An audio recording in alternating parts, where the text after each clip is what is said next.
President Trump has revealed new details about a cutting-edge missile defense system designed to protect the United States from attack. The system, known as the Golden Dome, is being hailed as a historic step in securing America's skies. At a high-profile announcement, Trump declared that the Golden Dome missile defense shield would become a cornerstone of national defense. But what began as a technical breakthrough quickly spiraled into a diplomatic crisis. In Washington, Trump delivered a shocking ultimatum to Canada. He announced that Canada must either pay an astronomical $61 billion to join America's new missile shield or face a dramatic alternative: become the 51st state and receive protection for free. The demand, made public in the middle of the night on social media, stunned Ottawa. For Canada, it was a surreal choice between paying tribute or sacrificing sovereignty. For months, Trump had railed against Canada's low defense spending, which sat at just 1.4% of GDP, far below NATO expectations. He repeatedly warned that the U.S. might not defend countries he deemed delinquent. Now, he was using Canada's very security as leverage, escalating tensions to a new level. Prime Minister Mark Carney, who had just taken office after Justin Trudeau's resignation amid the growing crisis, responded with steely resolve. Addressing the nation at dawn, Carney warned that Canadians were facing the most significant challenge of their lifetimes. He declared, "President Trump claims that Canada isn't a real country. He wants to break us so America can own us. We will not let that happen."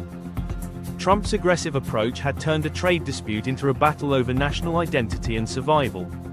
For Trump, this confrontation reflected his long-standing worldview, that trade is a zero-sum game. In the past, he had slapped tariffs on China and the European Union. But targeting Canada, a neighboring democracy and close ally, marked a dangerous new escalation.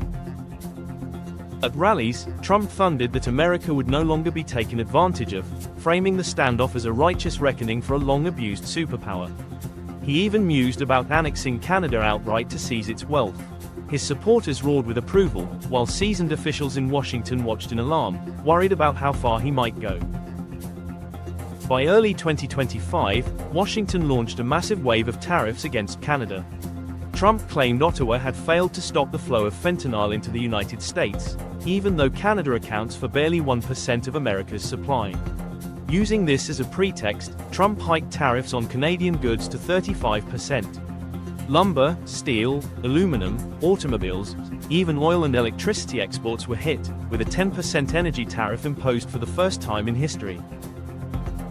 Trump boasted that his policies would permanently crush Canada's auto industry unless Ottawa caved to his demands. It was economic warfare in all but name. Canada retaliated with equal force, slapping 25% tariffs on $30 billion Canadian dollars worth of U.S. goods. The targets were carefully chosen: Florida orange juice, Georgia peanut butter, Kentucky bourbon, Wisconsin motorcycles, California cosmetics, products from swing states and Trump strongholds. Overnight, iconic American brands lost access to the Canadian market. Farm states, factory towns, and brewery hubs across the U.S. were suddenly hit with cancelled orders and mounting losses. What Washington had assumed would be a one-sided battle quickly became a bitter and costly fight on both sides of the border. Beyond the political drama, ordinary families were caught in the crossfire. In Ontario, auto plant workers feared layoffs as U.S. orders dried up. Union leaders compared the uncertainty to the early days of the pandemic. Every shift could be the last. Across Canadian industrial towns, weekend shifts were cut, and families wondered if their livelihoods might vanish overnight. Meanwhile, American farmers and factory workers felt the same dread. A Michigan toolmaker, an Iowa soybean farmer, a Wisconsin brewer, all found their futures tied to a trade relationship unraveling by the day. Tariffs and counter-tariffs weren't just policy decisions. They were paychecks, mortgages, and college funds on the line. For the Pentagon, the timing was disastrous. U.S. stockpiles of missiles and ammunition were already stretched thin by the war in Ukraine and rising global threats. Many factories, some dating back to the 1940s, struggled to meet demand. It had taken 2 years and billions of dollars just to raise artillery shell production to 40,000 rounds per month, still far below battlefield needs. Now, the trade war threatened vital materials and components needed for weapons production. A House Armed Services subcommittee warned that the U.S. industrial base might not be capable of sustaining a war with a major power. One analyst even admitted it was a miracle the U.S. military had any functional munitions at all. America's war machine was being tested, and rivals were taking note. By mid-year, consumer prices surged on both sides of the border. In the U.S., homebuilders estimated that the new tariffs added nearly $11,000 to the cost of building a house. 25% tariff on Canadian-made cars added thousands to vehicle prices. Already burdened by pandemic-era inflation, families now faced another crushing blow at the checkout line. Polls showed most Americans believed the tariff war would raise prices and hurt both economies. A prediction quickly coming true. Even Wall Street began to panic. When Trump confirmed his tariffs in March, the stock market plunged. Within a week, nearly $4 trillion in market value was wiped out, erasing nearly all post-election gains. In Ottawa, stocks initially held steady, but the Canadian dollar swung wildly as the crisis escalated. Investors on both sides of the border anxiously tracked every statement, knowing that a single tweet or policy shift could spark chaos. As tensions mounted, corporate leaders warned of permanent damage. U.S. business groups condemned the tariffs as attacks on Americans, not just Canadians. Analysts projected a full-blown trade war could cut U.S. GDP by as much as 1.6% and cost the average household nearly $2,000 per year. Canadian companies also warned of lasting harm as cross-border investments were delayed or canceled. Supply chains built over decades were starting to unravel, and once gone, they might never return. Mark Carney took his case to the people. In late March, he called a snap election, asking Canadians for a strong mandate to face Trump's challenge. Campaigning under the slogan, "Canada is not for sale," Carney won a decisive victory. Proving Canadians were united against U.S. pressure, Ottawa's stance hardened. With even traditionally U.S.-friendly voices now pushing to diversify away from American economic dependence, China and Russia wasted no time exploiting the crisis. Beijing denounced the Golden Dome missile plan as reckless and destabilizing.